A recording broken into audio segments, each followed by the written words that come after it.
Good evening po.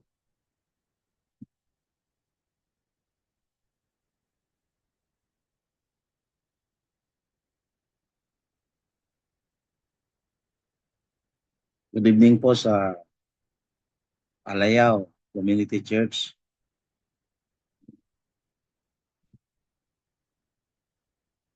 Good evening sa Cortesa family, Ate Jeneline, Ron, Enjoy, welcome. Si April, welcome. Tayo ay dumako na po sa reflection, no? Pangunahan tayo ni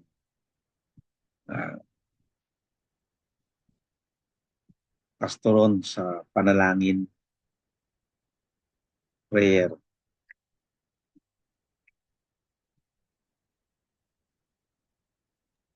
Hello po, rinig po ba?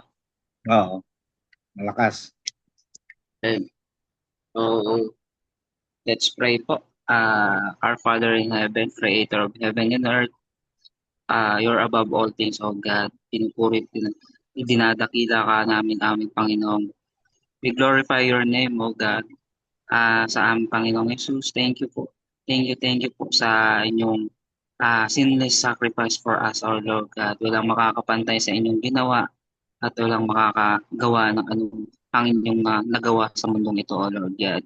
Lord, sa oras na to, pinapanalangin ko po sa inyo ang gawain nito na hindi lamang as a routine para po sa amin mga anak mo o Panginoon, kundi maging devotion po namin, maging maisip puso po namin ang mga ginagawa po namin na ito, O Lord God.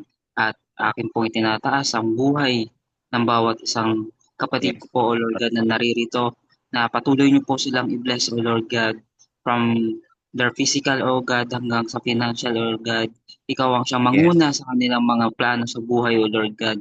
Ipakita mo, iparanas mo sa kanila how peaceful ang maglingkod sa inyo, Panginoon, at gaano kaganda na ikaw ang siyang tinuturing na Father. Panginoon o aming Panginoong Yesus.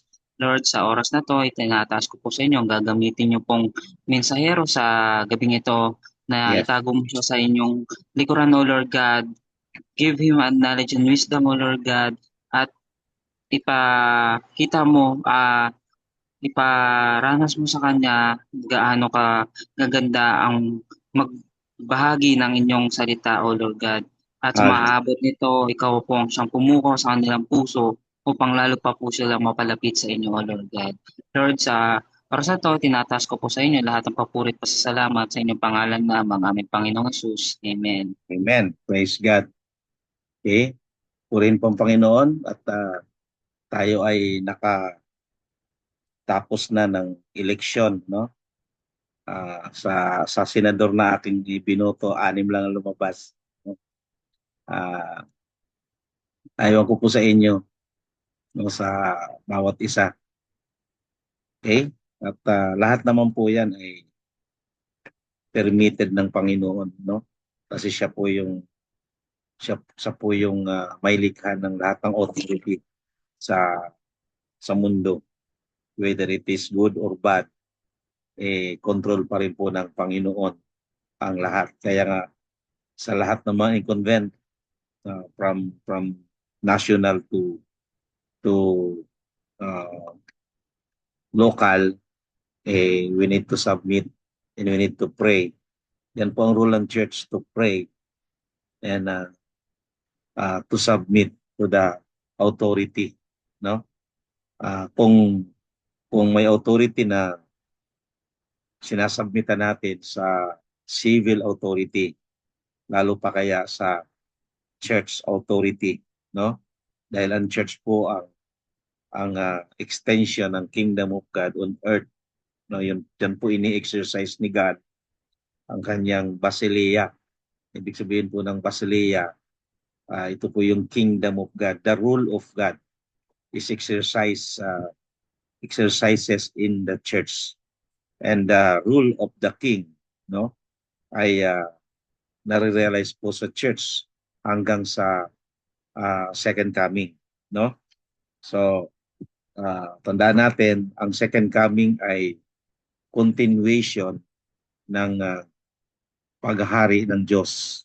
Kaya ang sabi ng Revelation, the kingdom of this world will become the kingdom of our Lord. So sa katuruan ng Panginoon Hesus sa panalangin, ang sabi po niya, ganito kayo mag-pray, thy kingdom come, thy will be done. So on the part of the church, the children of God, kailangan natin lagi ipag-pray, Lord, dumating nawa ah, kayo ang maghari sa lupa katulad ng paghahari sa langit. So in our prayer, lagi natin i-include ang second coming, no? Kasi kung hindi natin ini-include to, wala tayong interes sa pagbabalik muli ng ating Panginoon. And ang ating focus ay napupunta sa anumang problema sa mundong ito. So punong-puno po ng problema ang mundo. So ano ang ating part? Mabalisa. Ano ang ating part? Tumingin sa mga problema, humanap ng kung sino ang tutulong sa atin. So sa ating pong katayuan bilang mga ordinaryong tao, ah, wala po tayong magawa. Kahit nga po yung mayayaman pagdating sa kalamidad, pari-pareho lang, no? Kaya tayo po ay magtiwala sa Diyos. Kaya sa gabing ito, ang ating tatalakayin ay steady Christian life in the midst of troubled world, no? In the midst of chaotic society, perilous time, no? Yun po yung ating tatalakayin, no? Ano ang ating part? Ano ang ating stand, no? Hindi po tayo dapat matinag, yun po, no? So kung kayo po may mga Bible, nandiyan po sa 1 Corinthians chapter 15 verse 57 to 58. Yan po yung ating tatalakayin. And mamaya, sa bawat tahanan natin, tayo po ang nag-represent. Ang tawag po dyan sa early church, no, kasi later on pa almost nasa 325 AD, nagkaroon po ng mga pagtatayo ng katedral, no? Mostly from 33 AD to 312 AD, under ng persecution ang mga believers,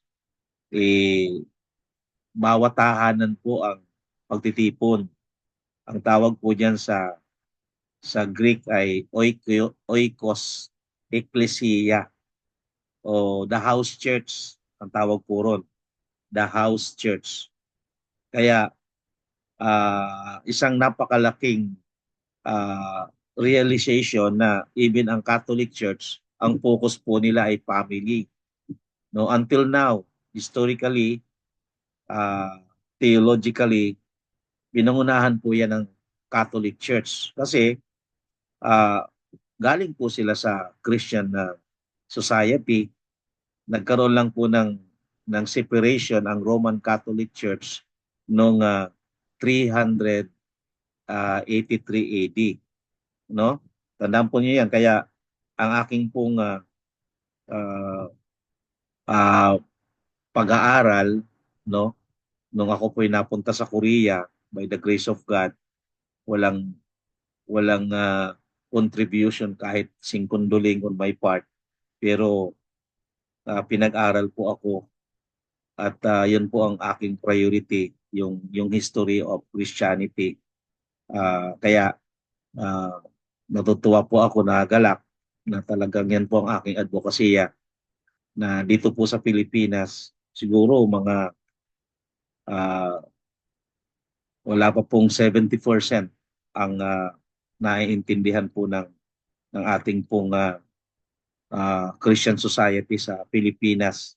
Lalo na ngayon, makikita po ninyo yung resulta ng election. Halos 20% ng community churches may kanya-kanya pong advokasya regarding po sa kanilang tinataas na kandidato. No, ayun ko kung nakalabas si Pacquiao. Kasi hindi po natin alam ano.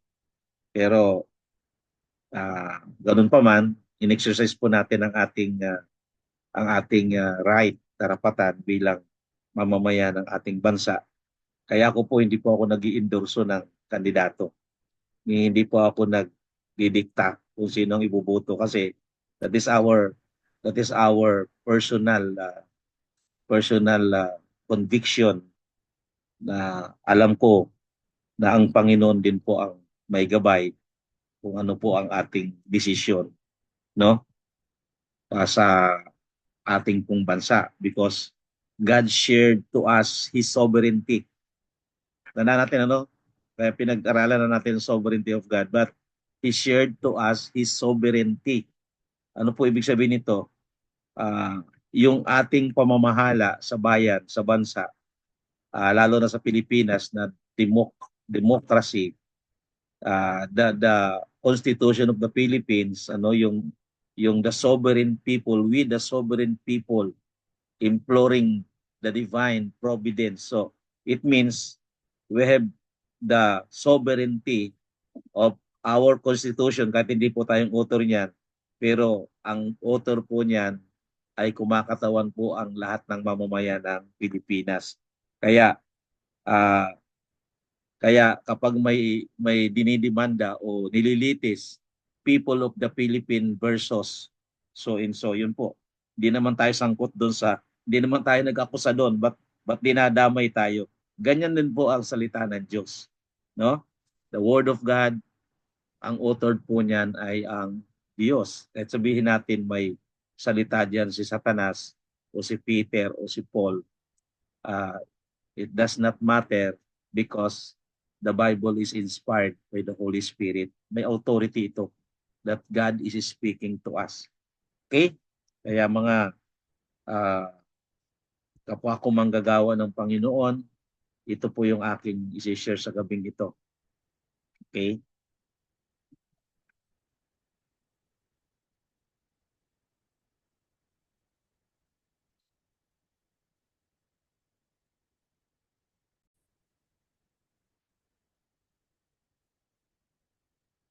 Yan. Nakikita na?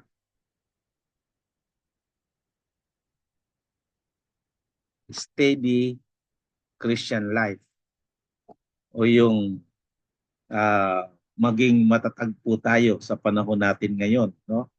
Hindi natin alam ang mga setup ng mundo, okay? Ayan, 1 Corinthians 15:57 to 58. Kung kayo po may mga Biblia. So dalawang talata na ito po yung pinaka-strong part ng chapter 15 ng Korinto.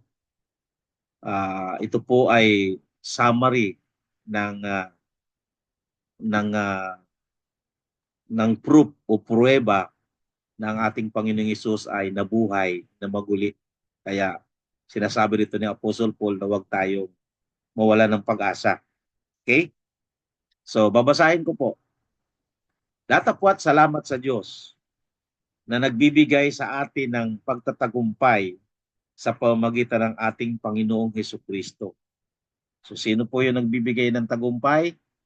No, hindi po natin pwedeng ipaghambog na tagumpay ako dahil sa aking sariling gawa. No, because of our Lord Jesus Christ. So siya po ang nagbibigay sa atin ng pagtatagumpay. No? We can do nothing without Christ. Especially today, no? Yan po'y patunay na buhay ang Panginoong Hesus, sabi ni Paul. Kaya nga mga kapatid kong minamahal, sabi diyan, kayo'y magsitatag, no? Be steadfast, huwag makilos, na laging sumasagana sa gawa ng Panginoon. Okay? Yamang nalalaman ninyo na hindi walang kabuluhan ang inyong gawa sa Panginoon. So whether it is small or big, tandaan natin, kahit maliit na paglilingkod sa Diyos ay napakahalaga sa harapan ng Diyos. Kaya kinuha ko rito yung salitang be steadfast. Kaya steady ka lang, no? Maitatag ka sa pananalig ng Panginoon. Okay? Uh, Steadfast. Ano ba itong steadfast? Sabi ng talatang binasa natin, kayo'y magsitatag. Tatag ha, hindi tagtag. Huwag makilos. It is an encouraging and challenging word of Paul to all believers, sa lahat ng mga mananampalataya ng ating Panginoong Hesus. Sa panahong yun, ligalig sila. Sa panahong yun, talagang may mga umaatake, may mga uh, pinipersecute na hindi sila matinag, pinapatay. Wala pa namang ganyan ngayon na malawakan, no? Yung massive killing of Christians. Nangyari yan sa church history. 30 years war sa Europe nung panahon po ng Roman Empire, naranasan nila yan for almost 300 years. Pero yun po ay geographical. Yun po ay hindi po empire-wide. No? Naging empire-wide yan o yung pangkalahatang imperyo ng Roma nung panahon na po ni Emperor Diocletian.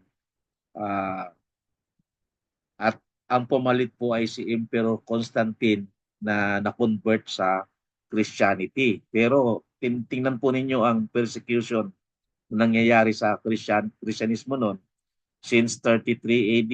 64 AD nagsimula ang pagpugot ng ulo, no? Si Paul ang nakasama diyan hanggang sa 312 AD, 300 years. Hindi po madali 'yon, marami na nagkandamatay doon, no? Pagdating po ng panahon ng Katoliko na. Ang Katoliko napakaraming pinatay ang mga pamunuan. Yung papacy sa Rome, ang dami pong pinapatay niyan, no? Kaya wag tayong basta-basta na very deceiving po ang Vatican. No, ang Vatican po, tandaan niyo yan, ang Vatican, ang ibig sabihin niyan, divine servant, no? Healer of the world. Diyan kinuha yung kanta ni Michael Jackson na Heal the World, di ba? Magandang kanta, melody maganda, pero may pinaghugutan po 'yun, no? Kaya hindi basta-basta po tayo, maganda lang pakinggan in the world, pero hindi pinindalin sa church. Okay? At sabihin na may pagka-contemporary, pero uh, we can hear that kasi nasa mundo tayo eh. Naririnig natin and then we appreciate the lyrics, the music, pero wag nating i-idolize. Okay? So kasi may pinagugutan. So ang Vatican ay divine serpent. Ang kahulugan i-healer of the world. Tandaan natin, ano? Yan na po ang sikreto ng Vatican. Kaya tayo po ay napamumunuan sa mundo ng Pope. Even marami pong Protestant pastors and evangelical pastors na member po ng Masonry na ang kanila pong leader overall ay ang Pope. Pinaka-high ranking worship sa Masonry ang Pope. Kaya pag dumating po yan dito sa Pilipinas, may mga nagmamano dyan na mga minister. Ano po? Kaya ingat tayo ngayong panahon na to. Hindi natin alam. But sabi nga dito sa ating pag-aaralan, maging steady ka lang. Huwag matinag. No? Yan po ang set-up. No? Alam niyo po, yung Pope Leo XIX, yun po ang nagdeklara at nagdecree na bawal ng mag-asawa o mga pari, no? At yung Pope Leo X, yun po ang nag-excommunicate kay Martin Luther nang tumiwalag si Luther sa Catholicism. It's a coincidence, si Martin Luther ay Augustinian order, monk ng Augustinian order sa Germany. Nagkataon naman ang Pope ngayon si Pope Leo the 14 ay isa ring Augustinian order. So hindi natin alam kung ano po yung mga setup po niyan na naging kalaban po ni Martin Luther yung Pope na yon at gusto siyang ipapatay. Si Pope Leo XII naman, yung po magarbong Pope, ay siya po ang nagpa-construct ng Peter Basilica na ngayon po ay kilalang-kilala po sa Italy, sa Rome, no? Yun po yung background. Kaya we don't know. Even rumors of war, yung Taiwan, yung ating mga OFW doon ay kinakabahan din sila kasi nagpapasaring na ang China na i-invade ang Taiwan. Gusto nilang mabawi ang Taiwan sa Amerika because province nila yan. So, and then nanganganib po na ipag-free natin na even yung ating pong boundary sa Pilipinas ay pinag-iinitan din because kinakalaban natin ang China. So we need to pray for our uh, pamunuan, presidents and peace and national defense na nawa ang Diyos pa rin ang mag-iingat ng mga boundary. So yun po ang rumors of war. And then calamity is increasing, di ba? Ang titindi ng calamity ngayon. Yung typhoon na dati signal number 3, kinakatakutan na ngayon naging signal number 5.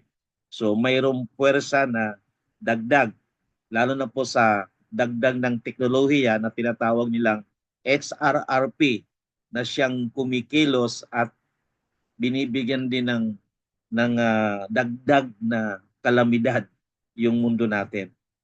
Kasi lahat ng ibang kalamidad ngayon ay man-made calamity. Okay? Kaya sabi rito, wag magsitatag daw tayo, wag makilos.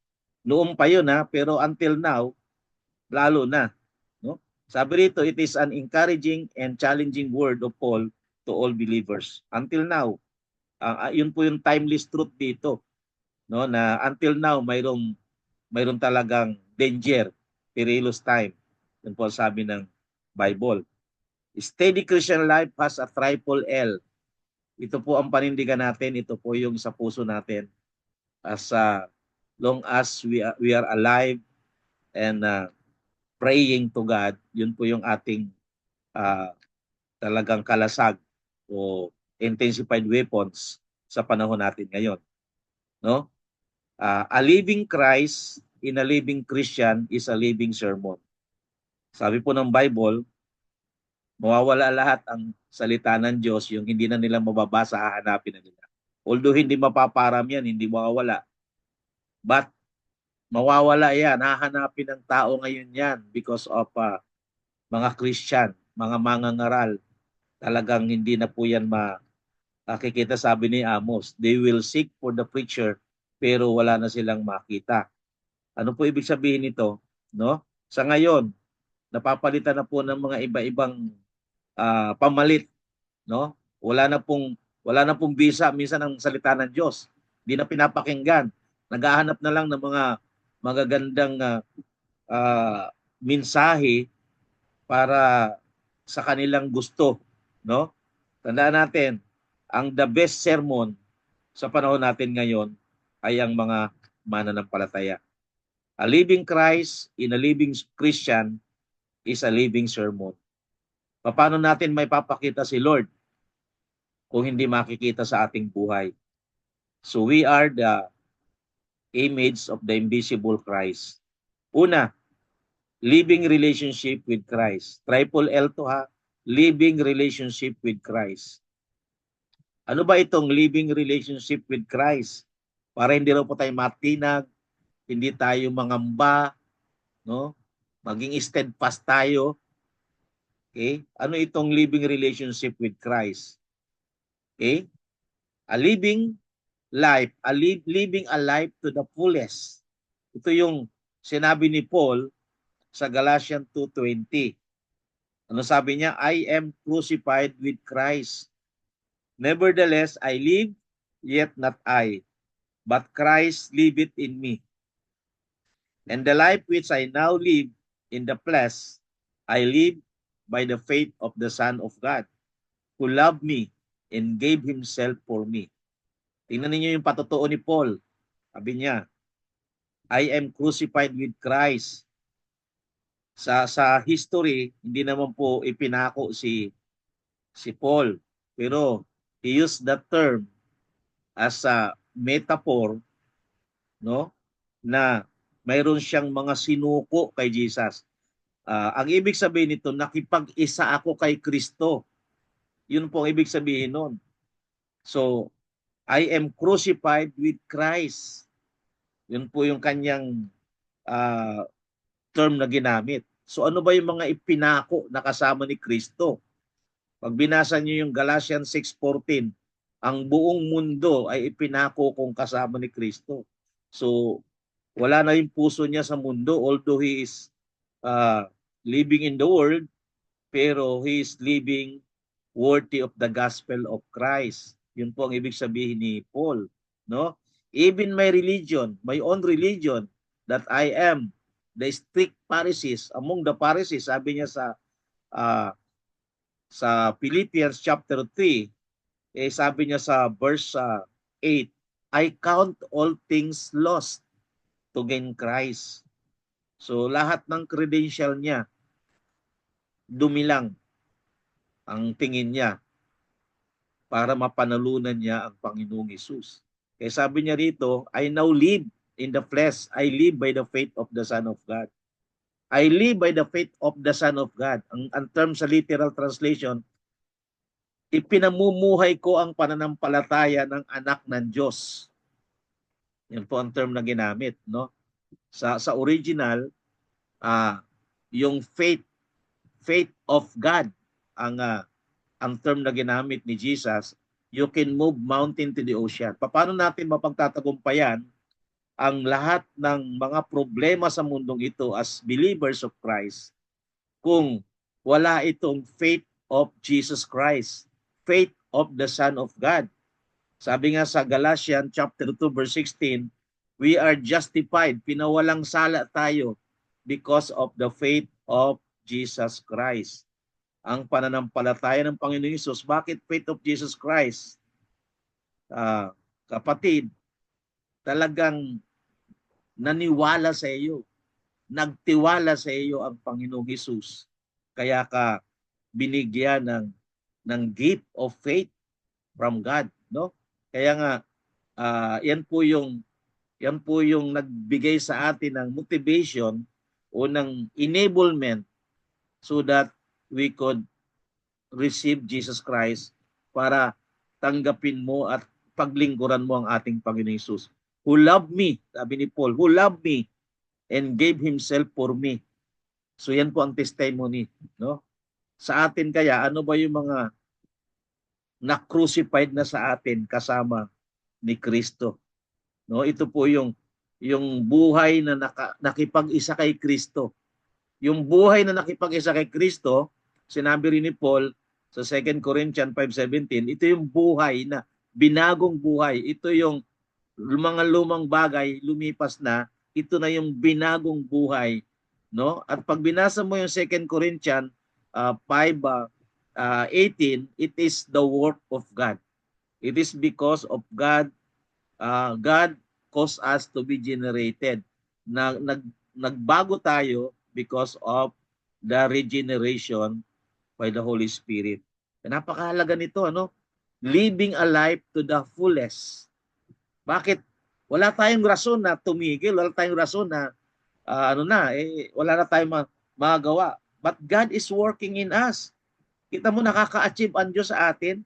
At sabihin natin, hindi mayaman yung church natin, hindi mayaman yung bawat mga membro natin, but every year nakikita niyo po ang accomplishment ni God sa Loving God Church. Yan po nakakita ko. So itong living a life to the fullest, ito yung a life of vital union with Christ. No? A Christ-centered life. Kaya even sa ating mga testimony, ang nadadakila ang Lord. No? A life of faith of Christ. Ito yung food. Ano ba yung pagkain ng pananampalataya natin? Ano ba yung pagkain? Biblia, Bible, the Word of God. Lahat ng klase ng food ay nasa Bible, spiritual food, spiritual milk, spiritual bread, spiritual meat, honey, vitamin, naandyan po sa Biblia. So wala tayong rason na hindi tayo lumalago. Hindi tayo lalago kung hindi natin gaganapin yung ating mga Christian responsibility, na mananampalataya po tayo, wala tayong ginagawa, hindi talaga tayo lalago. No? Lalago tayo sa pagka-compromising. Kaya napakahalaga niyang una, living relationship with Christ. No? Kaya tandaan niyo ang Galatians 2:20. Yan ang patutuo ni Paul na nawa makuha natin. It is not I who live, but Christ liveth in me. Hindi na ako nabubuhay, kundi si Kristo na ang nabubuhay sa akin. Yan po ang meaning. Kaya pag tinanong, what is mean to being a Christian? No, hindi na ako nabubuhay, kundi si Kristo na nabubuhay sa akin. That's the Christian life. Okay? Kaya mahalaga po ito. Hindi tayo matitinag kahit anong mangyari sa mundo. No? Kaya steady Christian life. Okay? Ano yung pangalawa? Hindi lang po yung living relationship with Christ. Pangalawa, no? Hindi ko na bago yung pangalawa yan. Loving relationship with Christ. Yeah, triple L yan eh. Living relationship with Christ. Pangalawa, loving relationship with Christ. Saan mo naman po ito matatagpuan? Yung cross-reference, Ephesians 5:31 to 32. The church as the bride of Christ. For this cause shall a man leave his father and mother, and shall be joined unto his wife, and they two shall be one flesh. Ito yung ibig sabihin nito, nung ikaw ay maligtas, nung ikaw po ay minahal ni Lord, naandun yung kanyang cherishing love, sacrificing love, nandun yung protecting love, no? At nandun po yung preparing for the bride, na kapag dumating si Jesus, sabi po ng Ephesians 5:23 hanggang 33, nasasabi ro na Christ will come to the uh, church who is chaste, yung talagang chineris, yung minahal at walang wrinkle, no? Walang wrinkle. Kaya makikita natin na the more na kayo po ay tumatagal kay Jesus, the more na nai-in love kayo kay Jesus. Yun po ang Christian life. Hindi po yung habang tumatagal ka, lalo ka nalalayo kay Jesus. Lalo kang maraming mga ganyan na yung kanilang relationship kay Jesus habang tumatagal ay wala lang. Why? So, hindi po talaga nagkaroon ng relasyon sa Panginoon, no? So this is a picture of relationship with Christ as groom and the church as bride. Okay? A precious relationship that needs tender and self-sacrificial love. Kaya pag binasa niyo yon as a devotional, yung ginagamit sa kasal, no? Minsan sa kasal, hindi pa maintindihan yon. Pero kapag inisa-isa mo yan, doon mo maintindihan kung gaano kamahal ni Lord ang church. Na minsan, tayo rin minsan mga church members, no? May limitation ng ating pagmamahal. Kaya may mga offense, may tension, may friction sa church. Pero sabi ng Philippians chapter 1 verse 9 to 11, the more you know the church, no, through judgment, abounding with love, no? Ibig sabihin, sabi ni Paul, the more na nakikita natin habang tumatagal tayo sa church, hindi nakakatuwa. Marami pong mga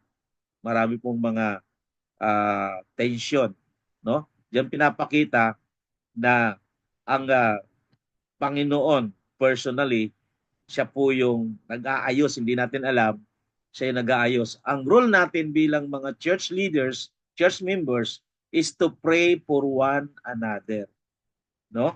Yun po yung ano doon. Kasi ang nagmamahal sa church ay ang ating Panginoong Jesus. And He gave His life for the church. O kaya yun po napakahalaga. Okay? Loving relationship with Christ. Ano yung unang L? Living relationship with Christ. Si Kristo na ba ang naninirahan sa atin? Nakasentro na ba ang ating buhay sa Panginoon? Ito naman, loving relationship. No? Walang duda yan na tayo'y mahal ng Panginoon. No? Kaya nga may kanta sa 1 John 4:7 and 8. Beloved, let us love one another. For God is of love, and everyone that loveth is born of God. He does not love, knoweth not God. So, ang hindi raw marunong magmahal, hindi kilala ang Diyos. So, yun po. Kaya napakahalaga ng loving relationship with Christ.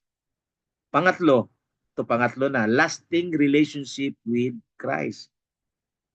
Hindi lang po yung ang pagmamahal ng Panginoon pag iniwan mo siya, wala na, no? Minsan, kung totoo ka man, kung totoo tayo, even tayo ay nag-iiwan, nagkakaroon ng problema, nag-i-struggle, hindi ka nalilimutan ng Diyos, no?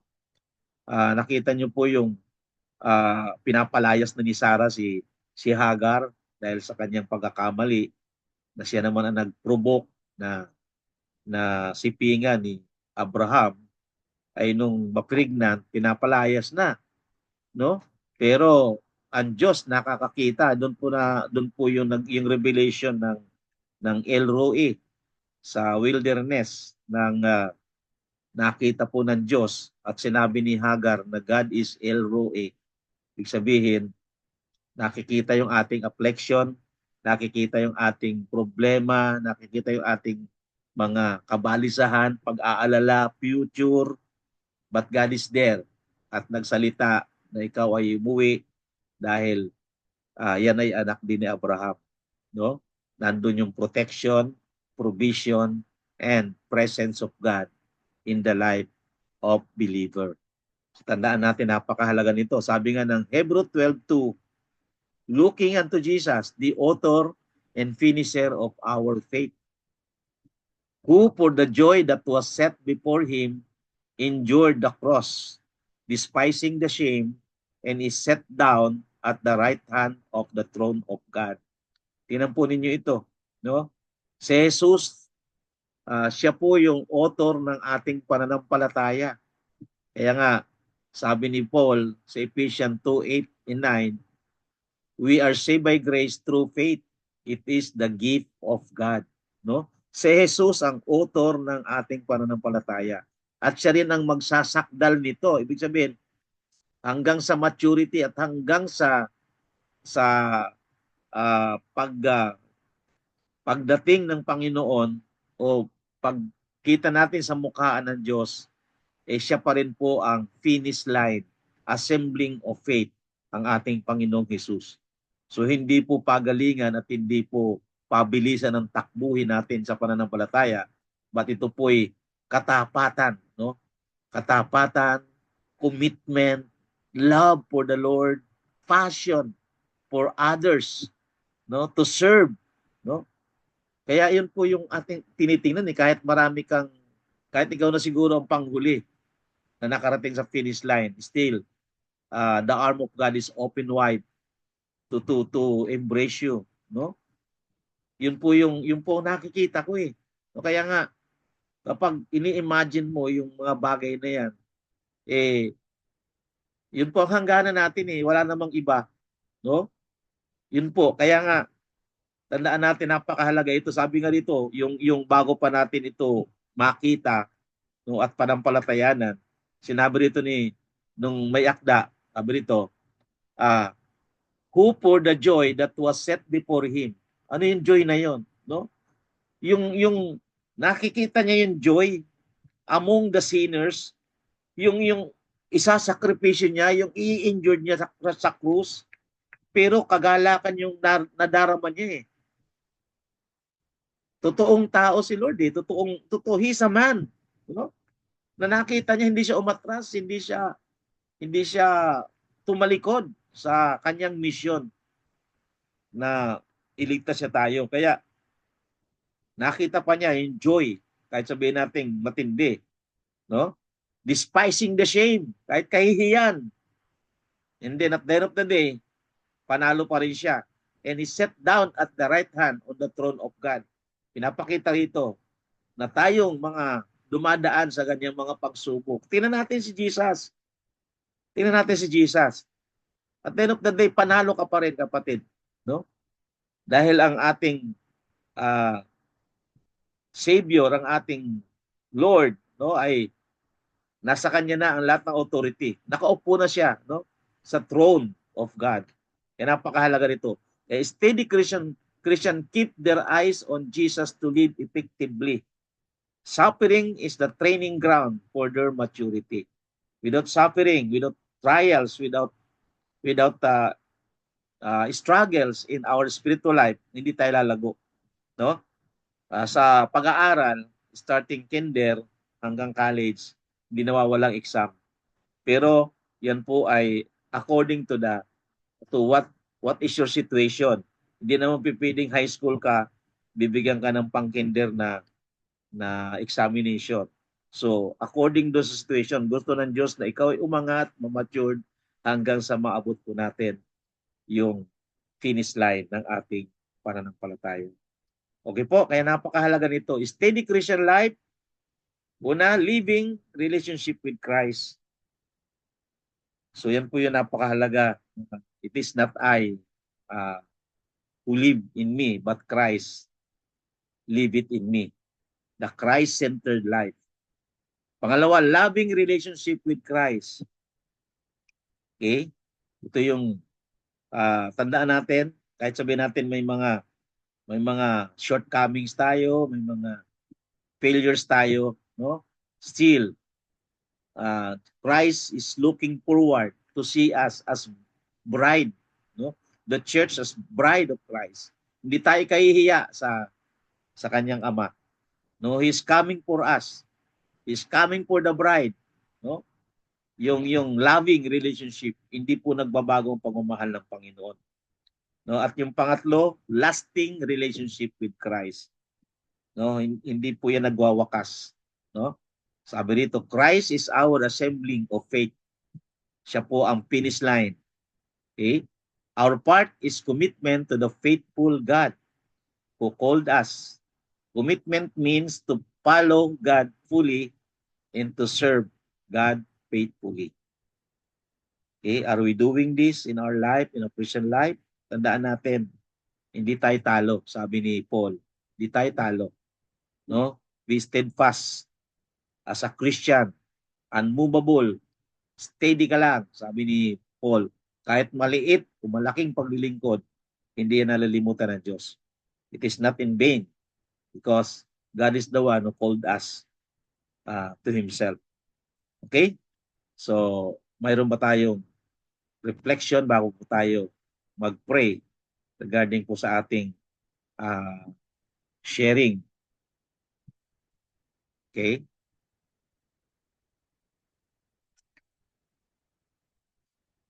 Si April, may reflection ka ba sa salita ng Diyos na narinig?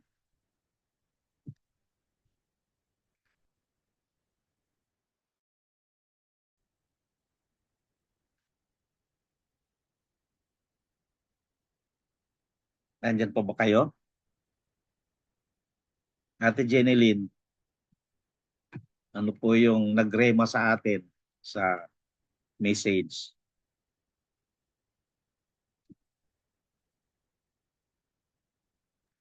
Ano po, yun nga po na laging maglingkod sa Panginoon, na magbitiw at magpakatatag sa Panginoon at ibigay ang buong puso sa Panginoon.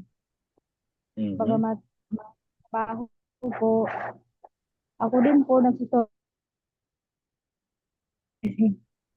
laging busy sa trabaho At nagpipray po ako lagi na palaging makasamba sa araw ng linggo sa Panginoon. Mhm. Kasi mahirap po talaga pag hindi nakakasamba. Ilang po kasi yung lakas natin lahat yung pagsama sa Panginoon, mga Bible study. Salamat po sa Panginoon dahil nakakatulong po ito sa akin, sa ating lahat, yung mga share po ng salita ng Panginoon. Salamat po sa Panginoon. Amen. Praise God. Diyan sa Alayaw, meron ba kayo isi-share? Kumusta si Romina? Sa Alayaw. Yan. Oh, nasa na si Romina? Magpatotoo ka, Romina. Mahilig sa soft drinks? Oy! Andito. Oh. Tabingan yung okay na siya. Hmm. Pinatatatag din ng Lord. Tago, Puro, tago ka pa sa ah, kumot. pinapatatag din ng Lord kasi puro kami liglig din ng ano ngayon. Okay. Pagsubok. ah, Kaya narinig ko naman doon sa ano, yung talagang ang Kristiyano kailangan maging matured, hindi yung sabi Immature. nga palagi tayong nandoon. Yung mga problema, nagpapamature din po. Yun, pero yung ano, mga bagay na yun. Amen. Yun ang naano. Okay, si April, tumataas ang kamay si April eh. Ano ang masasabi mo? April. Okay? Palakpak lang po kay Romina. Kala ko may masabi. Kasi Pastor Ron, anong share mo Ron? Ano? Hello po. Rinig po. Okay. Okay. Share ko lang din po yung yung Second Corinthians chapter 5 verse 7. Ang Mhm. nakasabi po doon is, therefore, if anyone is in Christ, the new creation has come. The old has gone, the new is here. Mhm. Pag ano po tayo kasi, pag in-accept po natin kasi si Lord, we are, kumbaga hindi na po tayo yung na by ourselves po, kundi ang Panginoon na po ay may hawak sa ating buhay. Mhm. So, kung iano po natin, dapat all lahat ng kautusan ng Panginoon ay dapat nating sundin. Same Okay. time po, tawag po dito. Kasi ang pagiging Christian po kasi hindi ang sabi ng iba pag Christian ka malapit ka na sa Panginoon. Tama naman po. Pero Oh. ang pinakaano po kasi talaga doon is nandun yung yung mga tukso ng kalaban. Kapag Mhm. lalo kang lumalapit, lalong mas lumalakas yung mga tukso sa iyo po. Mhm. So dapat yun nga po dapat yung tatlong inanyo nyo po kanina, yung Triple L. living in Christ, loving relationship with Christ, tapos yung Lasting. lasting.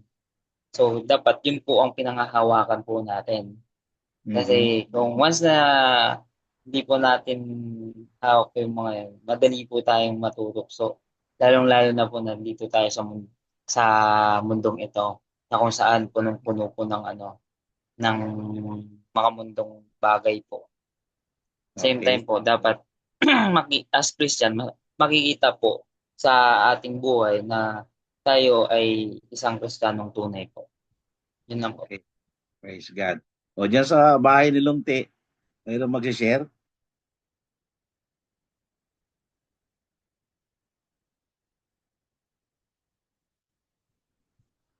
Bahay ni Lumti.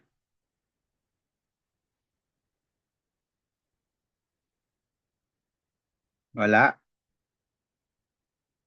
Si Dayan, baka mayroon kang sasabihin, Dayan. Prayer request.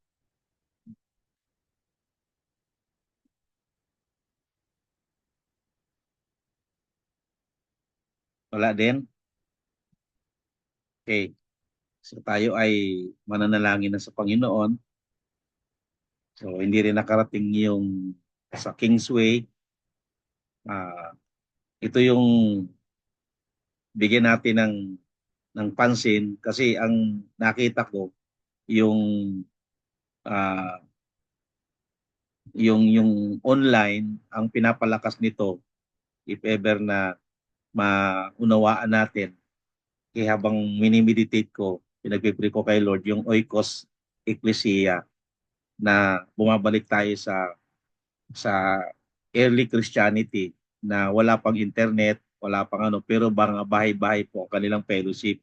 Bahay-bahay, mayroon silang mga apostolic leadership sa mga bahay-bahay para mag-fellowship, mag breaking of bread, mag-pray, mag-worship. So yun po, kasi wala pa namang cathedral noon eh. Nagkaroon ngayon na pinupuntahan na. So ito nakikita ko yung Zoom, inaabot nito yung bawat tahanan. Kung ganun po yung ating mindset, no? Na yung Acts 16:31, believe in the Lord Jesus Christ, you in your household shall be saved. So bigyan pansin natin yung ating mga kasama sa bahay, okay, na makarinig ng gospel, makarinig ng ah, salita ng Diyos. So ipagpuri natin sa Panginoon. Ipagpuri din natin yung bagong setup ng good governance. Nawa, marami po ang sumapat doon sa good governance na inaakala po ng ating bayan, at mabawasan ng corruption, no, kahit mabawasan lang, pagpuri po natin, lalo na sa national level, at yung peace in order, and yung uh, national security ng bansa ay nawa nandun ang protection ng Diyos. And then yung mga community churches ay maging matapang sa pangangaral ng Ebanghelyo ng Panginoon. So may battle spiritual ngayong taon na to. May battle national, may battle sa mga international affairs. Hindi natin alam kasi matapang ang Amerika na isara ang kanilang mga uh, ekonomiyang laban. Ano? Ang laban ngayon, economic war. Ipagpuri po natin, nawa. Ang Pilipinas, hindi maapektuhan ng gusto. No? Hindi pa tayo pwedeng mag-sarili talaga na ano eh. Kasi yung ating patriotism ay nakapokus sa tao lang, ano? O sa partido. Not for the country per se, but for those elite persons sa Pilipinas na ngayon, yung iba natalo. Billion ang ginastos, natalo. At yung iba naman nakaupo. So may mga connivance na pwedeng mangyari. Pero nawa, i-restrain po ng ating Panginoon ang mga yan. Okay? Especially sa education, may mga changes po ngayon sa education na nawa ay makuha po yung core, at yung mga kabataan po ay hindi sumentro sa expertise but to life, no, to relevant purpose ng buhay habang nag-aaral. So ipag-pray natin, wala tayong magawa. Sabi ko nga, Lord, it is your will to bless us financially, kasi wala tayong lakas pagdating sa yaman, sa financial, pero makakaasa tayo ng ang Panginoon ang ating sandigan, no, sa Loving God Church anytime, no. Kaya nga kung hindi tayo magkakaisa sa pananampalataya, ma magigiba tayo, no, sa ating pundasyon. Okay? Kaya ipagpray natin sa Panginoon. Kaya tayo pong lahat ay manalangin. Bawat isa sa inyo, sa tahanan ninyo, pagpray po ninyo, no? Umukus po tayo sa Panginoon. Noong nakaraan, Holy Spirit ang tumutulong sa pananalangin. Ngayon, yung ating stand, kung saan tayo nakatindig, kung saan po tayo nagtitiwala. So tayo pong lahat ay yumuko at tayo po'y manalangin sa Panginoon. Hallelujah. Dakilang Diyos, amang makapangyarihan sa lahat. Narito po ang LGC family and leadership, Lord. We represent them, O God, in front of you. Sinabi niyo po sa salita, let us come boldly to the throne of grace so that we could ask mercy and grace at all situation of our life. lumalapit po kami sa trono ng biyaya, sa Ark of the Covenant. In your presence, O Lord, tinataas namin sa inyo ang sitwasyon ng aming bansa ngayon. Ang mangyari, apektado kami. Lord, we pray for your intervention sa national security, maging sa peace and order, sa internal affairs ng bansang ito. I pray na kayo po, Diyos, ang magluklok ng mga righteous governance sa aming bansa mula sa national level hanggang sa local. Panginoon, inaasahan namin, Lord, we pray na palakasin niyo rin po ang inyong mga community churches na itinatag all over the Philippines. Lord, na may pangaral namin ang ebanghelyo ng kaligtasan. Patuloy, Lord, na tumawag kayo ng mga leaders sa bansang ito, even religious leaders, na ma-born again, mabuksan ang kanilang spiritual na kamalayan at ma-preach nila, Lord, ng tama sa kanilang mga nasasakupan, Ama, sa pangalan mo, Jesus. Even, Lord, ang mga naligaw ng landas ng mga relihiyon, kayo po, Diyos, ang kumilos na mayroon ka pong tao na makapag-penetrate at makapag-preach ng Ebanghelyo ni Kristo. Sa pangalan mo, Jesus. And I pray, Lord, sa oras na ito, ang bawat tahanan na nare-represent ng bawat isa na narito, Lord, I pray na papasukin niyo po ang mga pagpapala na nagmumula sa inyo sa kanilang mga trabaho, hanap buhay at business. Lord, salamat po sa kagalingan ni Romina at sa provision mo kay Naning, sa mag-asawang missionary pastor sa Alayaw. I pray na kayo po ang patuloy, Lord, na umabot sa kanilang pangangailangan, maging sa protection na anumang banta ng kaaway doon, Panginoon, ay tinatas namin sa inyo, Ama, sa pangalan mo, Jesus. Lord, I pray, we acknowledge in front of you na wala kaming pinansyal na maaaring isuporta, even sa mga emergency, mga kailangan, Panginoon, ng aming mga missionary. Lord, I pray na kayo po ang magbigay ng mga opportunity na magbukas, Panginoon, ng mga abilidad sa aming mga membro na makasumpong ng mga pagpapala sa kanilang abilidad, sa kanilang mga talent, skills, maging sa mga businesses na naiisip ng aming mga members. I-bless niyo po ito, Panginoon. Ama, pagpalain niyo po ang bawat tahanan ng kasama ko rito sa gawain ito. Ang tahanan ni na Dayan Blando, patuloy, Lord, na kayo po ang umabot at magpala na maunawaan namin in a personal way ang aming pananampalataya.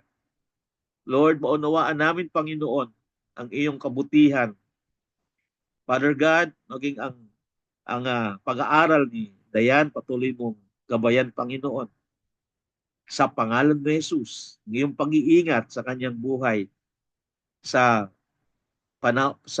mag-asawang Ron at Joy, Panginoon, patuloy na kayo po, Diyos, ang kumilos sa mag-asawang ito, magpala, at kayo po ang Diyos na magpahayag kung ano po ang plano mo maging sa Antioch Mission, sa anumang mga gagawin nila, Panginoong mga research project para, Panginoon, mapunduhan ang Antioch Mission Churches, Father God.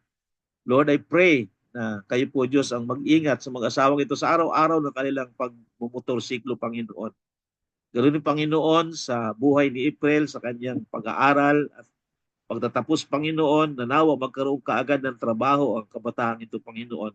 Sa pangalan mo, Jesus. Father God, maging sa pamilya ni na Ate Jeneline, kayo po ang Diyos na magpatnubay sa kanyang trabaho, maging sa kay Kuya Tuto, Panginoon, patuloy na kagalingang physical ang tanggapin, Panginoon, ng kapatid kong ito, maging si JJ sa kanya, Panginoong pagtatrabaho, Panginoon. I pray na maging sa kanyang paglilingkod ay ma-appreciate niya ito, maunawaan niya ito, ang kanyang Panginoong ginagawa sa inyong paglilingkod, Panginoon. Lord, ganoon din, Panginoon, sa pamilya ni na Kokoy, Grace, kay Lunti, patuloy Lord na kayo po ang gumabay sa pamilyang ito Lord. Nanawa, kayo po Diyos ang mag-provide maging sa kanila Panginoong nirerentahan, Panginoon, sa kina Ate Cora, Kuya Arnel Panginoon, at kay Pastor Alive. Nawa bigyan niyo po ng maayos na apartment, Panginoon, ang kanila Panginoong desire na makalipat, provision na nagmumula sa inyo at pag-iingat mo, Panginoon, nawa makasumpong sila ng maayos na katiwala sa apartment, Panginoon.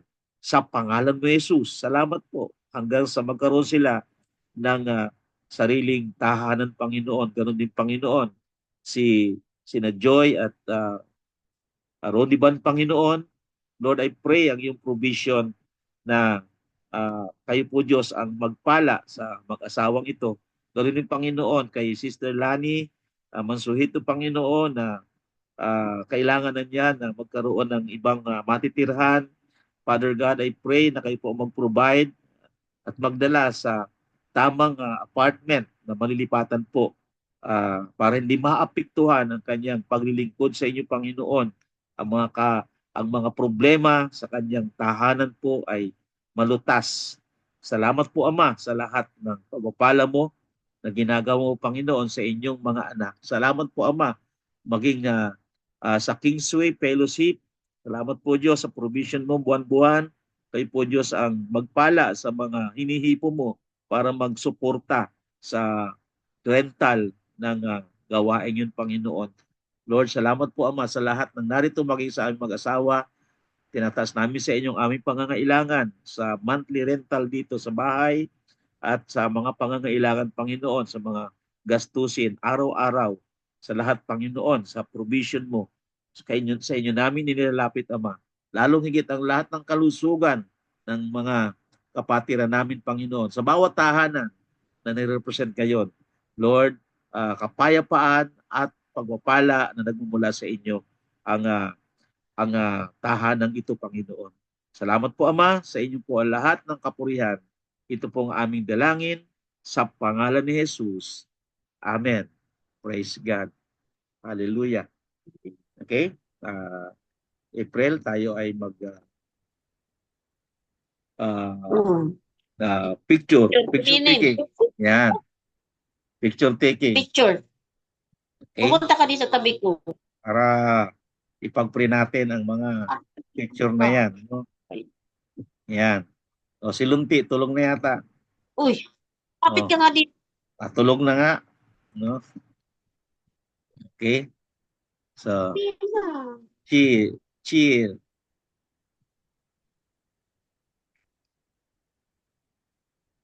Okay? Ayos na. Okay, God bless. God bless. Okay? God bless. Okay, good night po. Bye-bye. God bless po.